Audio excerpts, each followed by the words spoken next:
예수님이 저희를 인도하시는 리더이시죠. 예수님이 좋은 리더 맞으시죠? 긴가민가 하신 분도 계시는 듯 하기도 하고, 금요일 저녁이라서 그런지.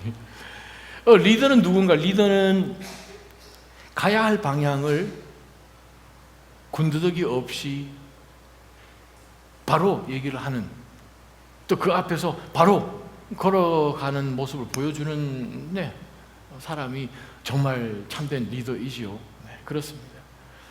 여러분이 생각하실 때 역사 속에서 정말 굉장한 리더다, 리더십을 가졌다라고 생각되는 그런 위인이나 인물 같은 사람들이 있으신가요? 역사적으로 볼 때 그 사람 진짜 굉장한 리더였다라고 생각하는, 예수님 빼고 누가 있으세요? 역시 한국 교회가 맞군요. 막 대답하셔야 되는데,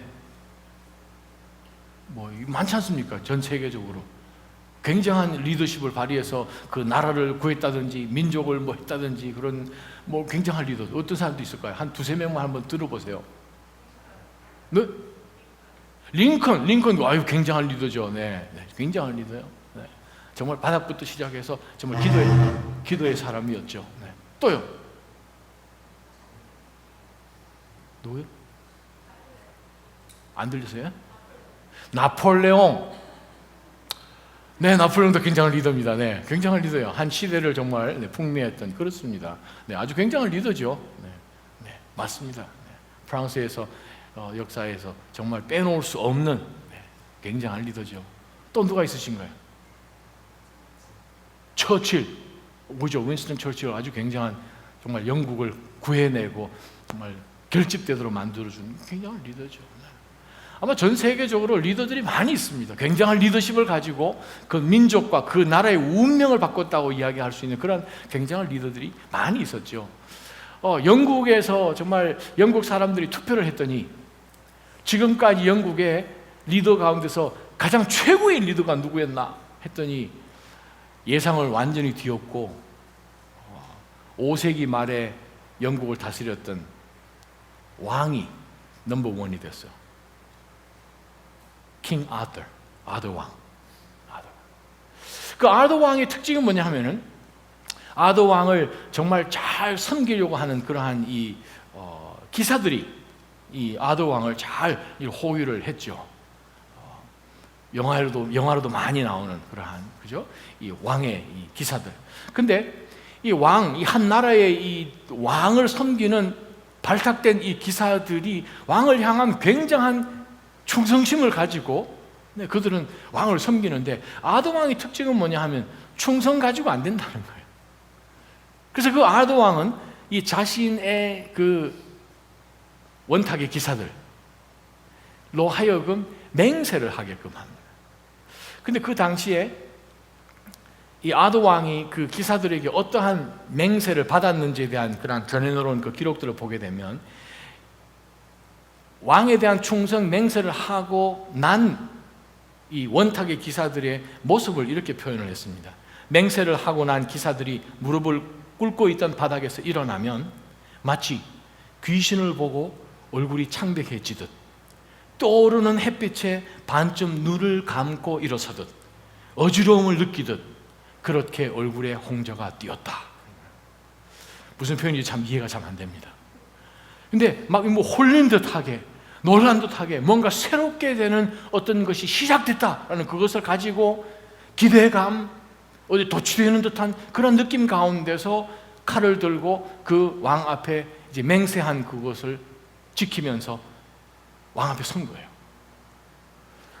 그 원탁의 기사들 여러 유명한 사람들 많이 있었는데, 그 중에 가장 유명한 그 원탁의 기사가 Sir Lancelot du Lac이라는 사람이었습니다. 영국 최고의 검객이었대요. 영국 최고의 검객.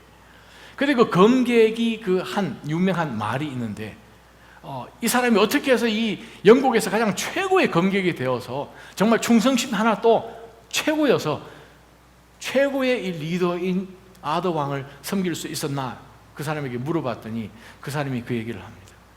싸움에 나갔을 때에 먼저 적을 알고, 두 번째, 내가 이 적을 알았기 때문에 그 다음에 이 적을 치기 위해서 기회를 기다린다는 거예요. 끝까지 기회를 기다린다. 세 번째, 그 기회가 딱 왔을 때는 죽는 것, 사는 것 생각하지 않고 그 기회만 보는 거예요. 자기 자신을 그냥 그 기회에 집어넣어라. 자기 자신이 그 기회가 왔을 때는 이것저것 생각하지 말고, 이거 혹시 안 되면 어떨까? 죽으면 어떨까? 생각하지 말고 적을 알고 기회를 기다리고 왔을 때에 죽어도 좋다는 거예요. 이걸 하면. 그래서 너 자신을 거기에 집어넣었을 때는 너는 반드시 이긴다. 굉장한 표현이에요. 굉장한 표현이에요. 예수님은 굉장한 리더이십니다. 굉장한 리더들 중에 유일한 최고의 리더이신 것은 틀림이 없습니다.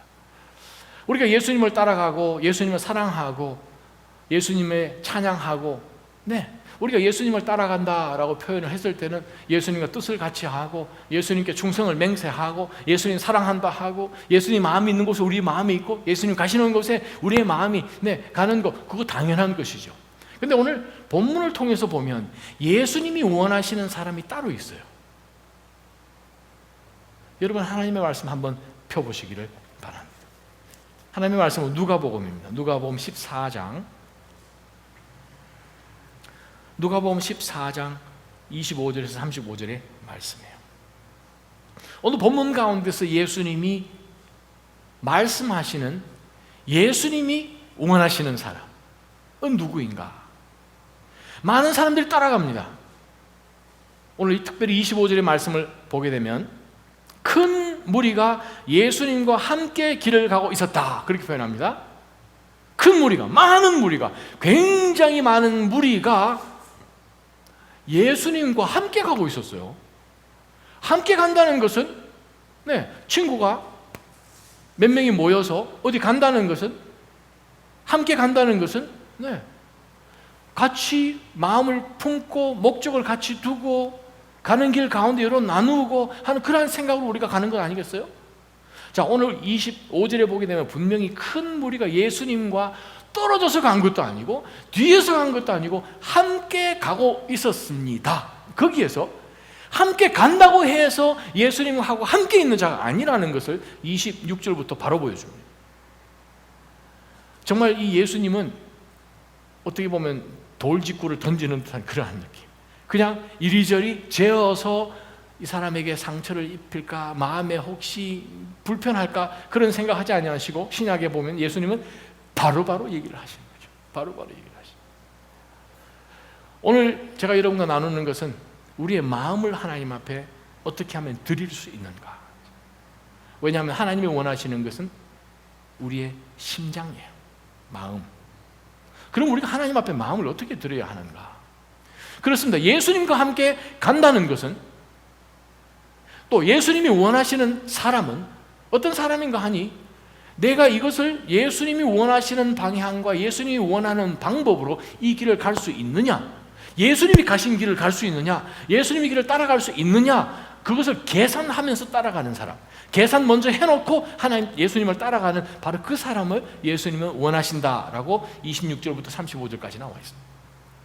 다른 길은 무엇일까 하면 예수님의 뒤를 따라가지 않고 내가 원하는 길, 내가 생각할 때 이 길이 좀 더 낫다고 생각을 하고 예수님이 가신 그 길, 예수님이 제시하신 그 길 말고 내가 원하는 이 길을 갔을 때 이 길 끝에 예수님이 제시하시고 예수님이 약속하시는 그러한 소망과 기쁨과 평강과 성령 충만함과 영생을 줄 수 있는 예수님이 이 길 말고 내가 선택을 했을 때에 내가 얻을 수 있는 것이 예수님께서 나에게 제시하시고 주시겠다고 약속하신 것보다도 더 좋다라고 생각을 하는 길이 있죠.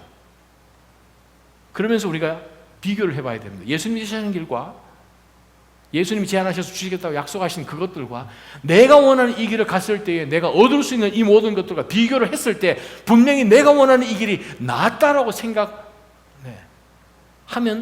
같이 못 가는 거죠. 근데 예수님은 오늘 이 저녁에 저희들에게 질문하시는 것은 너는 나를 따를 때에 어느 길을 따를 것인가? 너가 계산했을 때 너가 하기를 원하는 그 길을 따라서 그 끝에 너가 얻을 수 있는 것이 내가 너에게 줄 수 있는 그것과 비교했을 때 더 나은가? 그것을 예수님께서 뒤에 따라오는 사람들에게 제시를 하시는 거예요. 예수님을 많은 사람들이 따라갔습니다. 누가복음 14장 25절에 보게 되면 누가 따라갔을까? 아마 친척이 그 전에 어느 마을에서 참석을 했다가 정말 귀하게 예수님으로부터 병을 낫게 되도록 나음을 얻었다든지, 아니면 어떤 굉장한 축복을 받았다든지, 그렇죠? 아니면 어떤 위험 가운데서 예수님이 구해 주셨다든지, 그러니까 그런 어떤 혜택이나 혹은 귀한 말씀을 듣고 돌아갔을 때 이렇게 해야 되겠구나 하는 그러한 소문들이 많이 퍼져서, 아니면 그 가운데 어떤 다른 생각을 가지고 가는 사람도 있을지 모르겠어요. 예수님, 저 사람을 우리가 어떻게 하면 스카우트하면 될까? 뭐 그렇게 생각할 수도 있겠죠. 특별히 로마를 대항하고 있는 레지스턴스, 이 사람이 가는 곳곳마다 민중들이 이렇게 많이 모인다면 이 사람을 딱 우리가 포섭해서 연사로 만들면, 사람들 모여있을 때마다 이 사람이 연설을 하면 로마를 우리가 봉기를 일으킬 수도 있겠다라고 생각하는 그러한 생각 가지고 있는 사람들도 물론 있지 않을까. 하여간 다양한 개인의 목적을 가지고 예수님 따라가고 있습니다. 많은 무리를 돌아보시면서 25절 하반절에 예수께서 뒤돌아 서셔서, 예수님 앞으로 아무도 안 갔다는 거죠.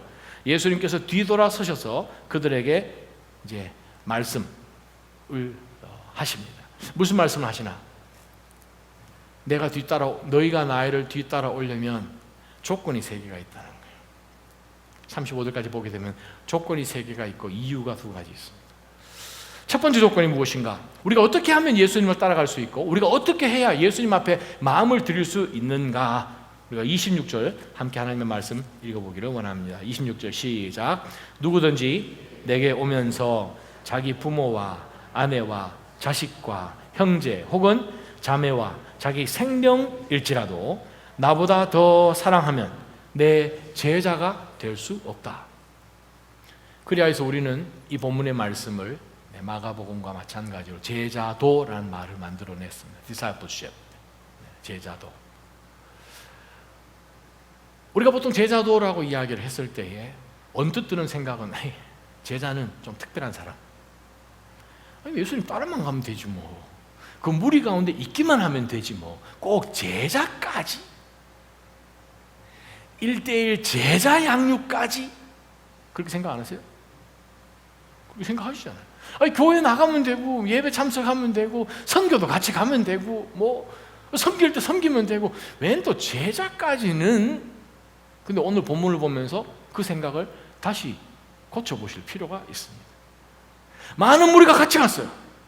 근데 예수님의 마음에 있는 사람들은 많은 무리가 갔다고 하여서 그 많은 무리 가운데 있는 모두가 아니었다는 거예요. 예수님이 분명히 돌아서셔서 말씀을 하십니다.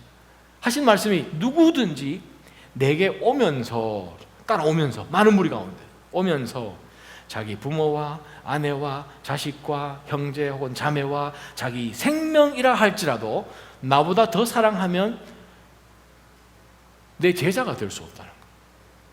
따라는 올 수 있는데 내가 아버지께로부터 받은 이 일을 맡기고 갈 수 있는, 하늘의 일을, 천국의 일을, 하나님의 뜻을 감당할 수 있는 그 일을 하는 길은 못한다는 거예요. 그것은 감당하지 못한다는 거예요. 그냥 따라는 갈 수 있지만 예수님께서 찾으시는 바로 그러한 사람은 아니라는 거예요. 예수님 찾으시는 사람은 제자입니다. 첫 번째 조건은 어떤 사람입니까? 첫 번째 조건은 예수님이 절대적으로 최우선인 사람이에요. 어떤 순간 가운데 예수님이 있고 아주 중요한 어떤 것이 있어요. 시간이 될 수도 있고 우리가 소중하게 생각하는 어떤 가치일 수도 있고 어떤 물건일 수도 있고 상황일 수도 있고, 예수님하고 이 어떤 것이 딱 대결을 했을 때에 얼터너티브로 양자택일로 주어졌을 때에 예수님은 예외 없이 모든 양자택일 순간 가운데서 승리하셔야 된다는 거예요. 선택되어야 된다는 거예요. 그 어떤 것하고도, 하물며 나의 생명까지도 내어놓고 예수님하고 내 생명 했을 때 예수님을 선택할 수 있는 사람이 내 제자가 된다는 거예요. 왜 그랬을까? 예수님이 그렇게 하셨기 때문에 그렇습니다. 예수님이 자신의 목숨과 아버지께서 원하시는 그 길과 두 가지를 딱 내어놨을 때, 아버지께서 원하시는 이 길을 위해서 예수님은 자신의 목숨을 버리기 위해서 이미 오셨던, 하나님이 원하시는 그 길을 가신 분이기 때문에 하나님의 일을 하는 예수 그리스도의 제자 동일하게 예수께서 하셨던 바로 그 길을 갈 수 있는 사람이라고 예수님이 말씀하셨습니다. 예수님은 모든 상황 가운데 첫째가 되셔야 합니다. 예수님께서 나를 위해서, 하나님의 일을 위해서 부모님이나 형제나 자매나 자식이나 누구든지 미워하지 않으면 하나님 나라에 합당하지 못하다라는 그 표현, 미워한다는 표현, 너무 강한 표현이지 않습니까? 미워하는. 그 표현은 미워해서 미워하는 것이 아니라 예수님을 그만큼 사랑하기 때문에 두 번째로 사랑하는 주변에 내가 사랑하는 사람들에 대한 사랑이 마치 이 예수님에 향한 사랑과 비교를 해보면 미워하는 것 마치 생각할 만큼 너무 성의가 없어 보이대. 비교를 해보니까 그러한 사랑으로 예수님을 최우선 두는 바로 그 사람이 예수님께서 찾으시는 바로 그 제자라는 것입니다. 시민권을 신청을 하면 그 전에 그분이 태어나서 자라고 사랑했던 그 모든 충성 맹세, 그 나라에 대한 모든 사랑, 그것은 일단 2차적으로 바뀝니다. 한국에 태어나시고 한국에서 자라시다가 미국으로 이민을 오셔서 미국에서 오래 사시다가 영주권을 받고 또 시민권을 받으신 분들이 여기 여러분 계십니다. 시민권 인터뷰를 딱 갔을 때에, 또 선서를 하러 갔을 때에 빠지지 않고 하는 것이 무엇입니까? 지금까지 당신이 태어났던 바로 당신의 그 나라에 대한 모든 allegiance, 모든 충성은 The United States of America, 바로 이 미합중국에 대한 allegiance에 비교할 때에 이것은 후차적인 것이야. 그래요. 지금까지 우리가 이 땅 살아가는 동안에 우리가 따라갔던 길과 좋아했던 그 모든 inclination이 많이 있죠. 그러나 이 모든 것 가운데서 예수 그리스도를 따르겠다고 결정하는 바로 그 순간에 우리가 그전에 했던 모든 맹세와 충성, 이 모든 것들은 무효가 되는 거예요. 엄격하게 따지면 예수님 앞에서, 예수님과 비교했을 때 내가 사랑했던 그 모든 것이 다 무효가 되지 않으면, 후차적인 것으로 되지 않으면 내 제자가 될 수 없다. 거기서 다시 한번, 그럼 과연 우리가 예수님의 제자가 돼야 되나? 그냥 난 따라가면 좋겠다. 그렇지 않습니다. 하나님의 나라는 예수 그리스도의 제자를 통해서, 예수님의 제자라는 것은 예수님이 하셨던 그 일을 하는 사람들입니다. 하나님께서 성령을 보내셔서 예수 그리스도의 제자를 통해서 하나님의 나라를 확장시켜 나아가고 계십니다. 그냥 단순한 수동적으로 따라가는 사람 예수님께서 원하시는 것이 아니라, 예수님께서 원하시는 나를 따르려면 표현합니다. 우리는 생각합니다. 주님, 저는 주님을 따릅니다. 근데 예수님 말씀하십니다. 내 제자가 못 된다는 거예요. 저는 주님을 따라가기를 원합니다. 네가 따라가기를 원하는 것은 네가 생긴 definition이고, 내가 너에게 요구하는 definition은, 정의는 나를 위해서 모든 것을 버릴 수 있어야 그게 따르는 거다는 거죠. 예수님의 제자, 따르다는 그 개념 가운데서 예수님이 원하시는 개념이 있고 우리가 생각해서 적당히 가려고 하는 개념이 있다는 거예요. 그 개념 사이에는 큰 간극이 있습니다.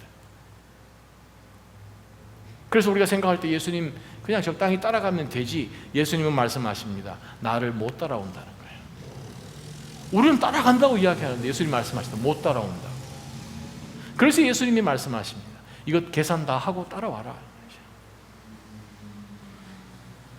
본전 생각나시지요? 그리고 우리 신앙생활 하면서 어떤 한순간 가운데 이러한 도전들을 받으면 가지 말자니까. 그리고 이제 옆에 있는 남편에게, 아내에게, 목사님께서 오늘 저녁에 너무나 헤비한 말씀을 또 주신다. 근데 지금까지 해도 정말 힘을 다해서 했는데 더 하지 않으면 그거 안 따라가는 것과 똑같다라고 말씀하시니 마음이 힘들다. 설교하고 있는 저는 얼마나 더 힘들겠습니까? 예수님이 원하시는 것은요, undivided 된 사랑이에요. 다른 것과 비교해서 적당하게 퍼센티지로 나눠서 proportionally 주는 사랑이 아니라. 왜 그렇습니까? 예수님이 원하시는 것은 사랑이에요. 심장이에요. 심장은 반으로 나눠서 여기 조금 저기 조금 줄 수가 없는 거예요. 심장 하나 가지고 둘을 못 섬긴다는 거예요. 마태복음 6장 예수님 말씀하시지 않습니까? 사람이 하나님과 물질을 겸하여 섬길 수 없는 거예요. 사람들은 이야기합니다. 교회 가면 항상 돈 얘기한다고. 역으로 생각을 해보면 돈이 얼마나 중요했으면 그것이 항상 우리 앞에 걸림돌로 작용을 하는가. 그래요. 이런 질문을 우리가 한번 던졌을 때에 우리가 얼마나 자유한지 한번 생각해 보고 싶다. 예수님하고 돈하고 경합이 붙었어요. 누가 이겨요? 여러분 개개인의 삶 가운데서 예수님하고 돈하고 싸우면 누가 이기십니까? 그래요. 그만큼 우리 삶 가운데 퍼져 있는 모든 생각들이 예수님하고 경합 붙어 있는 여러 가지 많은 종류가 많다는 거예요. 그런데 예수님 말씀하십니다. 나를 따라오려거든 다른 걸 따라가는 것이 아니라 예수님을 따라가는 바로 그 제자로 따라가지 않으면 다른 내가 사랑하는 모든 것들이 이류가 되지 않으면 예수님 못 따라간다고 예수님 말씀하십니다. 우리 27절 한번 함께 읽어보십시다. 27절에 보면은 두 번째 조건이 나옵니다. 누구든지 시작. 누구든지 자기 십자가를 지지 않고 나를 따르는 사람은 내 제자가 될 수 없다. 첫 번째, 많은 사람들이 따라가는 가운데서 예수님이 원하시는 너희들 다 따라와도 제자 될 사람 따로 있다는 거예요. 내가 원하는 사람 따로 있다는 거예요. 그 사람은 누군가 나를 절대적으로 최우선으로 생각해서 사랑하면서 따라오는 그 사람. 나를 사랑하는 것이 너무나 지극하여서 다른 사람들 너무나 사랑하지만 그 사랑하는 것이 보잘것없는 것처럼 마치 미워하는 것처럼 보일 만큼 나를 사랑하는 사람이 첫째요. 두 번째는 누군가 하면 27절에 자신의 십자가를 지지 않고 나를 따르는 사람은 내 제자가 되지 않는다는 거죠. 두 번째 조건은 무엇일까? 그 당시 로마 시대 때의 이 십자가를 진다라는 표현은 로마 시대 때 사는 사람은 다 압니다. 우리는 생각할 때 십자가 진다라는 아이고 십자가 무겁겠네. 십자가 진다는 그 개념이 별로 안 떠오르시잖아요. 로마 시대 때 사는 사람들, 예루살렘에 살았던 사람들, 로마의 압제 속에서 있었던 식민지로 살았던 이 유대에 살던 사람들, 얼마나 많은 사람들이 아마 요 최근 며칠 전에도 아마 이날도 로마 군병에게 잡혀가지고 십자가 달린 사람들이 있었을 거예요. 수천 명이 그 당시에 십자가로 죽었으니까. 근데 예를 들어서 만약에 제가 사형 선고를 받아서 로마 법정에서 로마 법으로 이제 십자가 언도를 받았어요. 그러면 제가 하는 것이 무엇인가 하면 물론 채찍을 맞지만 가장 중요한 것이 마지막 부분에 자신이 달려야 할 십자가, 자기가 매달릴 십자가, 옆으로 되어 있는 가로 세로로 되어 있는 그 나무를 쥐고 가는 거예요. 이렇게 되어 있는 나무는 이미 자기가 매달릴 자리에 준비되어 있어요. 자기가 지는 나무는 옆으로 되어 있는 그 나무를 이미 메고 나아갈 때에 뭐라고 고백을 하는가 하면 나는 로마 법에 복종하는 것이고 나는 로마 법으로 비교할 때에 나는 잘못된 것이고 당신이 옳고 나는 잘못됐습니다. 그거 인정하면서 가는 거거든요. 그것이 그 당시의 로마 시대에서 십자가 지는. 그런데 예수님이 말씀하십니다. 내가 원하는 제자, 나를 따르는 제자, 정말 하나님이 나를 통하여서 사용하시고 하나님이 찾고 계시는 하늘 백성, 진짜 이 제자들은 누군가 하면 그냥 동행하는 사람이 아니라는 거예요. 예수님을 따라가려면 뭔가를 가지고 따라가야 되는 거예요. 저와 여러분이 겨울에 등반을 합니다. 겨울 등반. 겨울 등반을 하게 되면 무엇을 준비해야 되나요? 그냥 스타벅스 하나 들고 따라가면 됩니까? 같이 가는데요? 아니죠. 겨울 등반을 갑니다 라고 했을 때에 함께 동행을 하지만 같이 가지고 가야 할 게 따로 있는 거죠. 겨울 준비를 하는 거죠.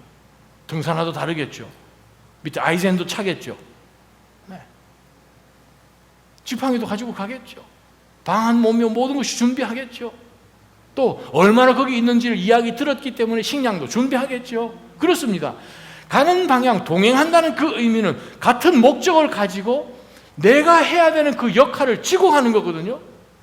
그 당시 십자가라는 것은 무엇입니까? 죽으러 가는 거거든요. 갔다가 다시 내려오는 게 아니에요. 원웨이 트립입니다. 예수님이 원하시는 제자는 무엇인가? 하나님의 나라의 그 꿈을 가지고 예수님을 따라서 그냥 한쪽 길로 가서 그냥 끝나는 길이에요. 그래서 십자가 지는 그 사람들에게 마취제를 주지 않잖아요. 마취제를 줘서 그 사람이 해롱해롱 해가지고 이거 뭘 짊어지고 가는지 타고 가는지 모를 만큼 그렇게 지는 것이 아니라 무거운 십자가 그것을 지고 거칠은 십자가 지고 긁혀가면서 매 맞은 것은 물론이거니와 그래서 십자가를 지고 따라가는 바로 그 길 가는 사람을 예수님 말씀하시는 내 제자라. 27절에 예수님 분명히 말씀하셨어요. 누구든지, 26절에도 누구든지, 두 번째 제자의 특징이 무엇인가? 누구든지 자기 십자가를 지지 않고 나를 따르는 사람은 내 제자가 되지 못합니다. 자기가 예수님을 따라가기 때문에 포기하고 다 내려놔야 되는 그것을 십자가에 다 올려놓고 나를 따라가지 않는 사람은 내 제자가 되지 않는다는 거예요. 그래서 바울 사도가 로마서 12장 1절에 여러분이 너무나 잘 아시는 말씀을 이렇게 이야기하죠. 제자도라는 것이 굉장한 실제적인 상황이라고 바울은 이야기를 하면서 우리말 성경에 그러므로 형제들이여 내가 하나님의 자비하심으로 여러분에게 권합니다. 여러분의 몸을 마음이 아니고 관념도 아니고 여러분의 몸을 하나님이 기뻐하시는 거룩한 산 제사로 드리십시오. 이것이 여러분이 드릴 영적 예배입니다. 너희의 몸이 영적 예배라는 거예요. 마음이 예배랐으면 이해가 될 텐데 너희의 몸이 영적 예배인 거예요. 십자가를 지고 가는 그거예요. 산 제사로 드리는 거예요. 살아있는 것이 제단까지 올라갈 때까지는 살았어요. 제단에 올라가서는 죽은 거예요. 살아서 다시는 못 내려와요. 십자가형 받은 사람들이 매달렸다가 다시는 살아서 못 내려옵니다. 그것을 각오하고 따라가는 사람, 바로 그것이 예수님께서 찾으시는 제자라는 거예요. 우리가 십자가 지고 예수님 따라간다는 뜻이 무엇입니까? 한 걸음 한 걸음 하루하루가 사라질 때에 그만큼 내가 죽어야 하는 바로 그 시점이 다가와야 되는 거죠. 십자가를 져야 되는 그 순간이 점점 다가와야 되는 거죠. 점점 예수님 계시는 바로 그것과 가까워져야 되는 거죠. 예수님의 그 체온을 느끼는 만큼 더 가까워지는 거예요. 예수님과 더욱더 닮아가는 거예요. 어제보다 오늘이 예수님도 닮아가는 거예요. 그것이 제자도예요. 우리가 예수님을 10년 동안 믿었으면 10년만큼 예수님 더 가까이 와 있는 거예요. 그것이 십자가 지고 가는 산 제사예요. 너희 몸을 하나님이 기뻐하시는 거룩한 산 제사로 드려. 몸을. 그래요. 하루 종일 우리가 몸을 사용하는 것 가운데서 정말 내가 이 일을 통하여서 하나님 앞에 더욱더 가까이 나아가고 있는가 하는 그러한 질문을 던져보면서 내가 산 제사로 하나님 앞에 드리고 있는가. 그래서 계속해서 내 자신 가운데 끊임없이 리마인딩을 시키지 않으면 어느 순간에 우리는 우리 몸을 가지고 산 제사가 아니라 제사를 드리려고 제사장이나 예배 드리는 이스라엘 사람이 짐승을 잡아왔는데 제단 앞까지 끌고 갔다가 염소가 그냥 막 뛰어다니면서 막 다니면은 그거 제물이에요? 아니면은 뭐예요? 뛰어다니는 거 제물은 아니고 그거 골칫거리죠. 제물이 아니고 그거는 짐승이죠. 제물이 된다는 것은 무엇이에요? 목적을 가지고 드려지는 거예요. 산 제사, 몸으로 드리니까. 그 말은 드려버린 제물로서 그러나 하나님께서 새 생명을 주셨기 때문에 제단 위에서 바쳐지고 살긴 사는데 이미 바쳐진 몸인 거예요. 갔던 몸인 거예요. 지금 움직이지만 이 몸은 갔던 몸으로서 새로 받은 생명 가지고 사는 것. 그것을 깨닫는 것이 바울 사도가 요구하는 사한 제사라는 거죠. 영적인 드리는 예배. 제가 여러분에게 몇 가지 질문을 한번 드려봅니다. 여러분이 지금까지 십자가를 지고 따라올 때에 내가 원하는 나의 꿈이나 이 모든 것을 가지고 함께 지금 갈보리 산 위에 올라가고 계시죠? 두 번째 질문은, 그러면 예수님께서 그거 짊어지고 오라고 허락을 하셨나요? 예수님 동의하면서 그래 너 그거 들고 와라 라고 하셨나요? 여러분이 가지고 있는 그 꿈, 비전과 여러분이 꼭 붙들고 있는 그 모든 것들을 계속해서 붙들고 있으면 예수님을 높일 수 있는 건가요? 아니면 내 자신을 높일 수 있는 건가요? 만에 하나님께서 십자가 지기 위해서 그까지 딱 올라왔는데 하나님이 야, 너 가지고 온 거 그거 말고 요거 대신했으면 좋겠다 라고 하나님께서 말씀하시면 바로 이 꼭대기까지 올라와서도 궤도로 수정할 수 있는 그러한 마음이 있으신가요? 절대 포기하지 못하는 그것을 하나님이 말씀하십니다. 그거 말고 난 너 이거 했으면 좋겠다 했을 때에 그 자리에서 포기할 수 있을까? 하나님이 원하시는 십자가는 따로 있습니다. 내가 생각하는 바로 그 십자가는 내가 질 때에 그 십자가는 자기가 선택하지 않습니다. 죄수가 십자가를 선택할 때 자기가 선택하지 않습니다. 하나님은 우리더러 너는 이거 포기하고 그것 하나님 앞에 다 내려놓고 따라와라. 하나님 이것도 하나님 허락해 주셔야 하지요. 하나님 앞에서 포기하고 내려놓고 그거 지고 따라올래. 그거 지금 하나님께서 말씀을 하시는 거예요. 우리 그리스도인들의 문제가 뭔 줄 아십니까? 거의 대부분의 저를 포함해서 문제가 뭔 줄 아십니까? 예수님 따라가는 그것은 굉장한 것이다. 영광의 길이다. 우리가 보았던 그 찬양도 마찬가지예요. 영광의 주님. 부활은 영광스러운 것이죠. 근데 그 부활은 죽고 난 다음에 나오는 것이 부활이에요. 죽음이 없으면 부활이 없어요. 하나님 앞에서 산제사로 드리는 것이 없으면 부활이 없다는 거예요. 하나님께서 우리 가운데 새롭게 주시는 그 은혜를 체험하기 위해서는 먼저 죽지 않으면 부활을 체험할 수 없는 거예요. 근데 우리는 영광스러운 것, 부활, 굉장한 이것에다가 너무 집중을 하다 보니까 주님과 함께 동행하는 이 제자로서 살아가는 삶은 쏙 빠지고 이것만 집중을 하면서 이것만 하는 거예요. 부활이 있어야 당연히 그리스도인들의 본질이죠. 근데 그 부활 전에 먼저 죽어야 돼요. 제자로서 먼저 십자가 들고 죽어야 돼요. 그래야 부활이 있습니다. 우리가 이 부활이 있을까 없을까 이걸 의심하다 보니까 본전 생각해서 못 주는 거잖아요. 이거 다 포기하면 과연 하나님이 주실까? 이거 다 포기하면 이거 다 망가야 하고 더 큰 거 주실까? 생각을 하기 때문에 이거 자꾸 주섬주섬 하는 거예요. 져야 될 십자가를 못 지고 주섬주섬 하는 거죠. 근데 예수님 분명히 말씀하십니다. 먼저 죽어야 부활이 있다는 거예요. 바로 그것이 예수님께서 원하시는 바로 죽음이에요. 제자도고요. 감사한 것은 구약에 분명한 하나님께서 이런 말씀을 해주셨습니다. 시편 37편 4절에 여호와를 기뻐하라. 그러면 저는 그 말씀이 너무 좋아요. 그러면 여호와를 기뻐하라. 그러면 그가 너희 마음의 소원을 이루어 주시리라.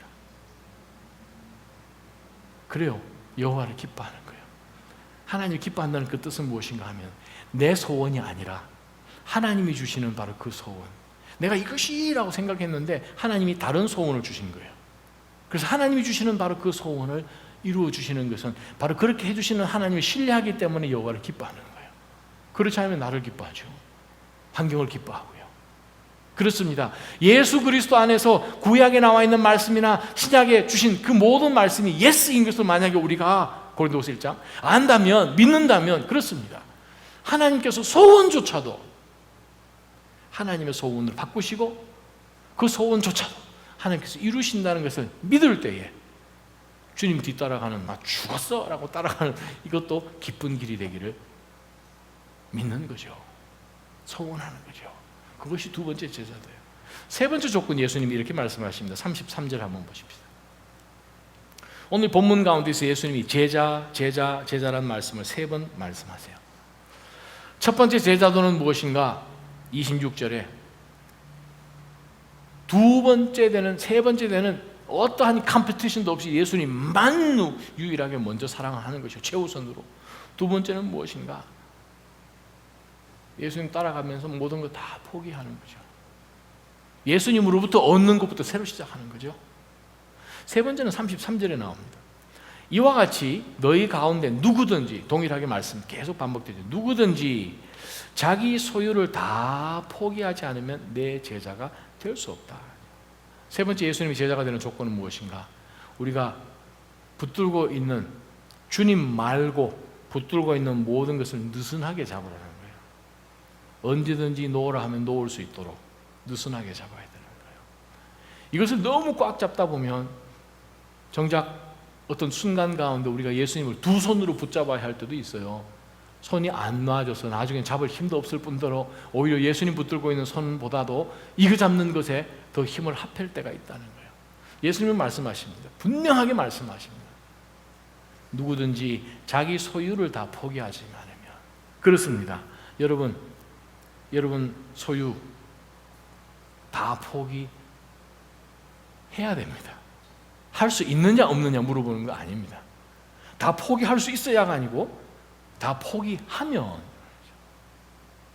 예수님, 저 예수님을 위해서 내 소유를 다 포기할 수 있습니다. 그것 예수님 물으시는 것이 아니고 포기하면, 할 수 있다 안 하다가 아니라 포기하면. 어떠세요? 예수님 제자 되고 싶으세요? 본전, 소유, 학위, 명예, 건강, 자녀, 가정, 성공, 누리고 내 개인의 플레저, 그 모든 그것 포기하지 않은, 느슨하게 잡지 않은 예수님은 못 잡는 거예요.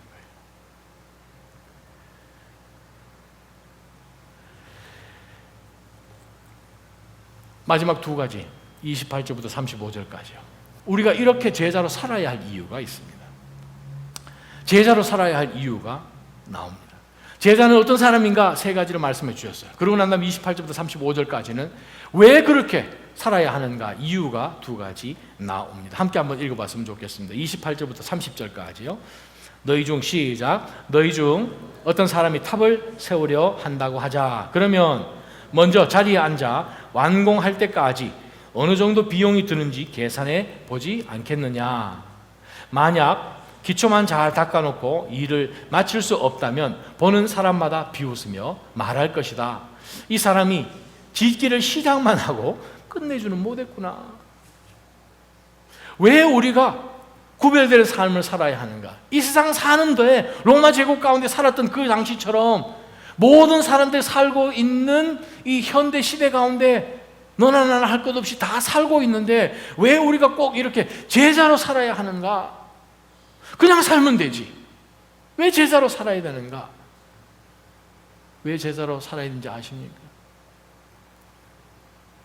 그리스도인들은 건축자이기 때문에 그렇습니다. 집 짓는 사람이기 때문에 그렇습니다. 저와 여러분은 집을 짓고 있습니다. 고린도전서 2장이요. 집을 짓고 있기 때문에 그렇습니다. 무슨 집을 짓는가? 영성이라고 할까요? 영적인 집을 짓고 있어요. 예수님 말씀하십니다. 어떤 사람이 탑을 한번 세워보려고, 망대를 세우려고 하는데 그 망대를 짓기 전에 얼마나 높이 지을 것인가, 얼마나 단단하게 지을 것인가, 얼마나 이 망대가 오래 가기를 원하는가에 따라 가지고 사는 물건이 달라지겠죠. 제가 예전이나 지금이나 좋아하는 스토어가 두 개가 있어요. 총각 때부터 좋아하던 스토어가 두 개가 있어요. 하나는 비스마르트, 요즘 없어졌죠. 없어져가지고 그것이 오피스 디포로 됐다가 오피스 맥스로 됐다가 스테이플로 이렇게 바뀌었죠. 네. 제가 좋아하는 게 비스마르크, 스테이플스 좋아합니다. 그리고 두 번째 좋아하는 게 뭐냐면 홈디포 좋아합니다. 무슨 아일에 뭐 있는 것 저한테 물어보시면 정확하게 얘기해 드릴 수 있습니다. 요즘 또 이제 부전공으로 로우즈까지 지금 제가 물건을 제가 한번 사러 갔어요. 이 퀵 커넥터를 해가지고 이렇게 스크루를 막 하지 않고 이렇게 딱 당기면 안에 있는 베어링을 통해서 딱 접합될 수 있는 커넥터가 있습니다. 갔더니 종류가 여러 가지 있는 거예요. 물론 선택을 해야 돼요. 선택을 할 때 기준이 무엇인가? 이 부품이 햇빛 가운데 바깥에 있어서 온종일 하루 종일 맨날 며칠 1년이고 2년이고 쓸 것이냐에 따라 가지고 이것을 플라스틱을 선택을 할 것인가? 아니면 그냥 비금속류로 선택을 할 것인가? 아니면 이것을 solid brass로 선택을 할 것인가? 아니면 이상한 알루미늄으로 된 것을 선택할 것인가? 종류가 한 4가지, 5가지 돼요. 망대를 짓습니다. 망대를 지을 때 이 망대가 얼마나 오랫동안 가기를 원하는가? 목적을 위해서 사용할 수 있는 망대, 한 번 쓰고 버리는 것이 아니라 망대를 짓고 사람이 올라가서 안전할 수 있도록 몇 명이 올라가도록 계산을 하면 그렇습니다. 얼마나 이것이 될지를 계산을 하겠죠. 저와 여러분의 인생은 성경은 분명히 말씀하십니다. 집을 짓는 사람이라고 이야기합니다. 하나님께서 우리 가운데 허락해 주신 이 인생의 이 스팬 동안에 우리가 집을 짓는데 어떤 사람은 흙으로, 지프로, 나무로, 동으로, 금으로, 은으로 각 보석 같은 것들로 집을 짓는 것처럼 그래요. 영적인 하나님의 집을 지어가고 있는 사람들이라는 거죠. 그 당시에 예수님이 말씀하신 이 당시에 건축업이 굉장히 유행했죠. 특별히 헤롯 대왕, 헤롯 집안이 건축가들이잖아요. 하나님이 성전을 기가 막히게 만들었잖아요. 각종 굉장한 것들을 만들었잖아요. 예수님 잡아 죽였던 빌라도 굉장한 이 저수지 만들다가 공사 다 못 마치고 끝냈잖아요. 아주 뚝딱뚝딱 하는 소리가 온 유대에 있었을 것이에요. 예수님께서 말씀하십니다. 너희 중에 누가 탑을 쌓는데 망대를 짓는데 계산 안 하고 하겠느냐? 저와 여러분 인생 살아가는 동안에 그냥 매일매일 그냥 막 살아가는 그 인생이 아니라 하나님 보실 때 너는 영성으로 영적인 집을 얼마만큼 지었느냐 그것을 늘 보고 계시는데 그래요. 우리가 제자로 사는 이유가 무엇인가 하면 우리는 집을 짓는 사람이기 때문에 그렇다. 그 말은 주님을 따라갈 때 계산을 하고 따라갈래? 아니면 안 따라갈래? 그거죠. 주님을 따라가는 그 길, 하나님이 원하시는 그 길을 가려면 계산을 해보고 이건 나가야 되는 것이다 라고 예수님께서 말씀을 하고 계십니다. 왜? 우리는 집 짓는 사람이니까. 두 번째, 왜 우리가 예수님의 제자로서 꼭 제자의 길을 가야 되는가? 예수님은 두 번째 예를 이렇게 드십니다. 31절이요. 31절, 32절 같이 읽어봅니다. 또 시작. 또 어떤 왕이 다른 나라 왕과 전쟁하러 나간다고 하자. 그가 먼저 자리에 앉아 1만 명의 군사로 2만 명의 군사를 이끌고 오는 왕을 대항할 수 있을지 생각해 보지 않겠느냐. 만약 승산이 없다면 그가 아직 멀리 있을 때 사신을 보내 화친을 청할 것이다. 왜 우리가 예수님의 제자로 살아가야 되는가? 두 번째 이유는요, 우리가 영적 전투 가운데 있거든요. 우리가 집 짓는 사람일 뿐만 아니라 우리는 영적 전투 가운데 있기 때문에 그렇습니다. 사탄과 치열한 전투 가운데 있기 때문에 우리가 예수님을 따라가지 않으면 이 전쟁은 항복하고 사탄 밑으로 들어가는 방법밖에 없는 거거든요. 하나님의 백성으로 이 땅 가운데 구별되게 살아가야 하는 이유는 하나님께서는 예수 그리스도의 제자를 통해서 이 땅 가운데 영적 전투를 하고 계시기 때문에 그렇습니다. 마귀와 대항해서 우리가 지금 싸우고 있죠. 군인이 전쟁 나가서 할 때 결과가 두 가지밖에 없잖아요. 승리를 하든가 아니면 지든가. 꼭 이럴 때는 목사님 휴전도 있습니다. 그렇게 얘기하시면 안 돼요. 영적인 것에서는 중간에 있는 중립이 없죠. 승리를 하든가 아니면 그냥 패배하고 뭐 밑으로 들어가든가 두 가지 방법밖에 없습니다. 2차 대전 때 영국이 독일에게 얼마나 많이 두들겨 맞았어요. 저 나라가 회생할까라고 생각할 만큼 선제 공격에 완전히 영국, 런던부터 시작하여서 영국은 완전히 그냥 비참해지지 않습니까? 1940년 10월 8일 날 의회에서 윈스턴 처칠 경이 독일 나치에 대항해서 이 나라가 어떻게 해야 될 것인가 아주 굉장한 결정을 내리는 의회 연설을 하는 가운데서 이 구절의 말씀이 있습니다. 이 말씀 때문에 처칠의 이 말 때문에 영국이 하나가 됩니다. 처칠이 뭐라고 이야기하는가 하면 죽음과 슬픔이 우리가 결정하는 이 여정의 길동무가 될 것입니다. 역경이라는 것이 우리가 입어야 할 외투가 될 것입니다. 그러나 불굴의 용기가 우리를 막아주는 방패가 될 것입니다. 굉장한 말을 한 거예요. 예수 그리스도를 따라가는 바로 그 길은 그렇습니다. 고난의 길입니다. 정말 슬픔의 길이고요, 고통의 길입니다.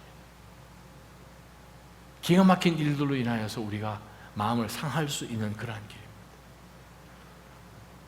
정말 우리가 그렇지 않았으면 얼마든지 더 즐겁고 기쁜 길 가운데 갈 것 같은데 예수님을 선택함으로 인하여서 포기함으로 인하여 헐벗어야 할 것이고 다른 사람들로 하여금 우리를 손가락질 하게끔 하는 그러한 옷을 입어야 될지도 몰라.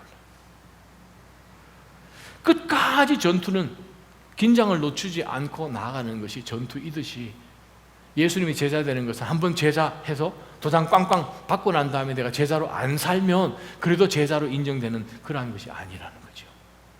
전투는 끝까지 싸우는 것이기 때문에 그렇습니다.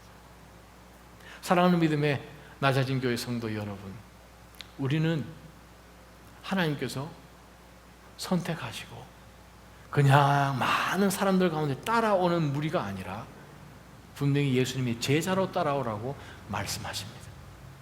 제자로 따라갈 때는 우리는 정말 다른 어떤 것에도 견눈질 하지 않고 먼저 주님부터 최우선으로 사랑을 하는 바로 그러한 사람으로 우리가 가야 될 것이고 내가 붙들고 있는 그 어떤 것들도 다 포기하고 십자가를 지고 가는 것이고 세상에 대해서 붙들고 있는 모든 것에 대해서 주님을 붙들어야 되기 때문에 느슨하게 언제든지 놓을 수 있는 준비를 하면서 붙들고 있는 듯하게 붙들고 있어야 된다고 예수님은 말씀하세요. 왜 그런가?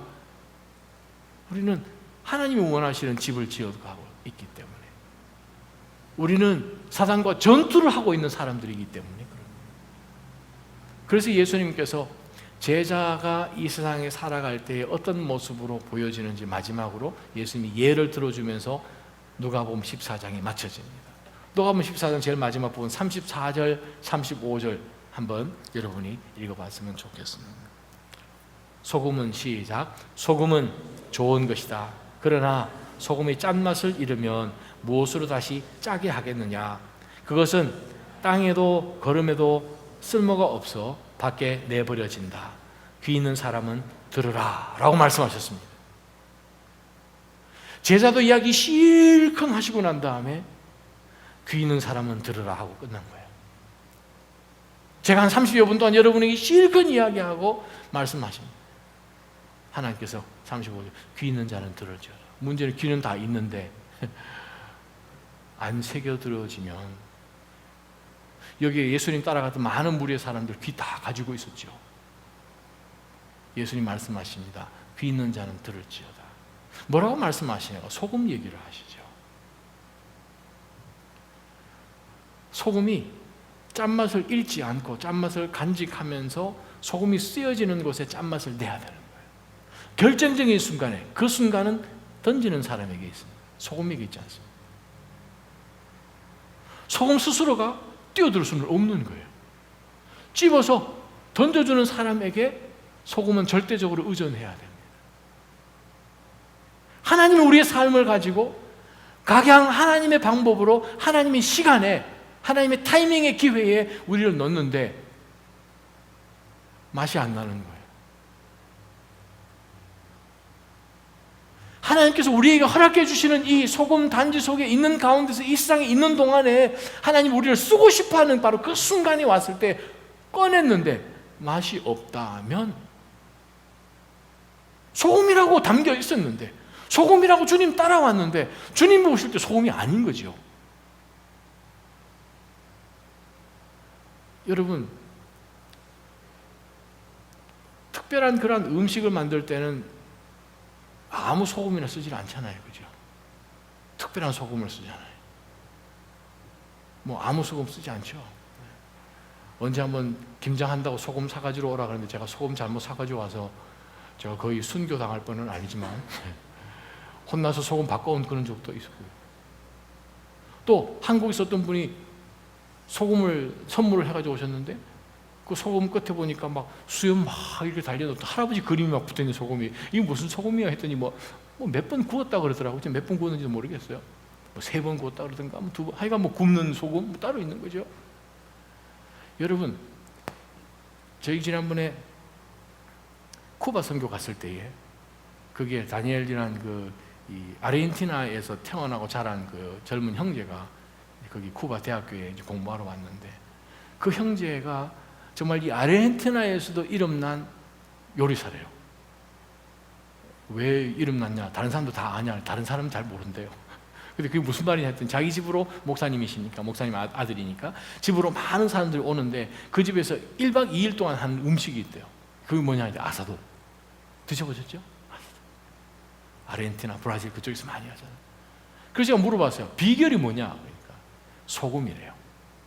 그 소금이 무슨 비결이냐 했더니, 이 소금을 써야 아사도가 된대요. 무조건 모든 소금을 다 안 된대요.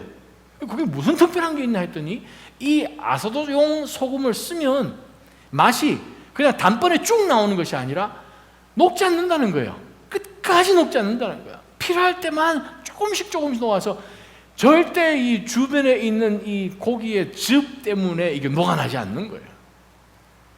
끝까지 자기가 소금, 나 소금이거든 하는 그것을 끝까지 견디면서 1박 2일 동안 그가 뿌려진 그 자리를 지켜줬을 때에 고기가 아사도가 되는 거예요. 그 얘기를 제가 들었어요.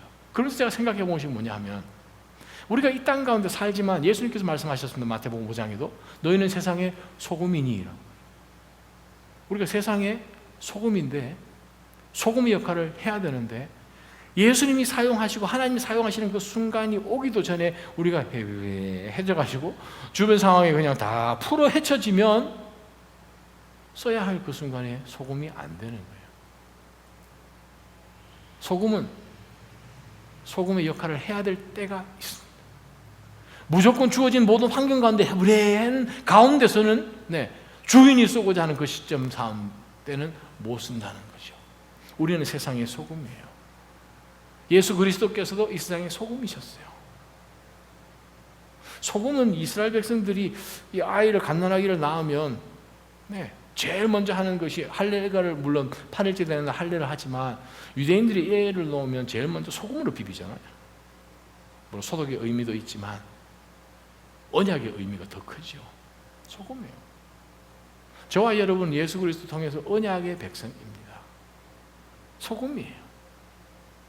소금은 특별히 중동지방에서, 고대 근동지방에서 계약할 때 쓰는 거잖아요.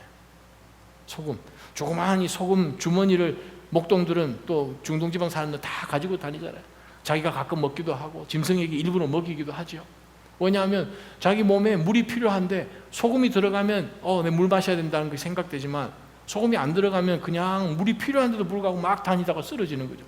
짐승들을 방비하기 위해서 목동이 소금을 계속 주는 거예요. 근데 모든 사람이 가지고 다니는 것이 마치 인감 도장처럼 소금 주머니를 가지고 다녀요. 그래서 아주 중요한 계약을 할 때에 두 사람이 소금 주머니를 딱 펴죠. 그래서 내 속에 있는 소금을 한 손에 딱 집어서 그 사람에게 건네주고, 그 사람 허리춤에 있던 소금 주머니에서 소금 집어가지고 나한테 주면 그 소금을 제가 받아서 내 소금 주머니 안에 집어넣고 흔듭니다. 이 계약을 파기할 수 있는 유일한 방법은 내가 이 사람에게 받았던 소금 알갱이를 찾아서 그것을 그대로 주는 것이에요. 불가능하지요. 깨지지 않는다는 뜻이에요. 소금이 중요한 것이 무엇입니까? 여러 가지 많이 있지만 가장 중요한 것은 무엇인가? 갈증을 일으키는 거예요. 갈증을 일으키는 거예요. 그것이 소금의 가장 중요한 시점이에요. 뭐 맛을 낸다 그런 얘기 많이 하시지만, 뭐 방부제다 중요한 그런 얘기 많이 있지만, 그 당시에 소금은 굉장히 귀했던 거거든요. 로마 군인들이 월급을 때로는 소금으로 받았으니까. 소금은 무엇인가? 사람으로 하여금 물을 찾도록 만드는 거예요. 너희는 세상의 소금이다. 우리가 가는 곳곳마다 부대끼면 서서히 짠맛이 들어서 주변에 있는 사람들이 물 찾도록 만들어줘야 된다는 거예요. 그것이 예수 그리스도의 제자입니다. 여러분이 진득하게 앉아있는 그 주변에는 그냥 헐떡헐떡 해야 되는 거예요. 뭐 때문에? 여러분이 소금이시기 때문에. 그럼 이 사람들이 찾아야 될 물은 무엇인가? 생명수이신 예수 그리스도죠. 우리가 예수님을 따라갑니다. 모든 사람들이 집중을 우리에게 하는 것이 아니라 예수 그리스도에 집중하게끔 우리가 소금으로 우리 자신을 녹여주는 거죠. 바로 그것을 예수님께서 마지막에 말씀을 하시면서 그렇습니다. 사랑하는 믿음의 성도 여러분, 이 세상 살아가는 동안에 절대로 우리가 맛을 잃어버리지 않기를 원합니다. 우리는 제자로 부름을 받았습니다. 그냥 쫄래쫄래 따라가는 많은 무리들 가운데 한 사람이 아니라 제자로 예수님께서는 부르셨습니다. 오늘도 우리는 십자가를 지고, 오늘도 내 자신을 포기하고, 오늘도 절대적으로 예수님만을 사랑하면서 우리가 계속 하나님이 원하시는 예수님의 집을 지어가고, 사단과 대항하여서 끝까지 이미 예수님께서 십자가 위에서 이겨놓으신 그 전쟁을 우리가 잘 감당하는 그러한 믿음의 성도님 되시기를 주님의 이름으로 축원합니다.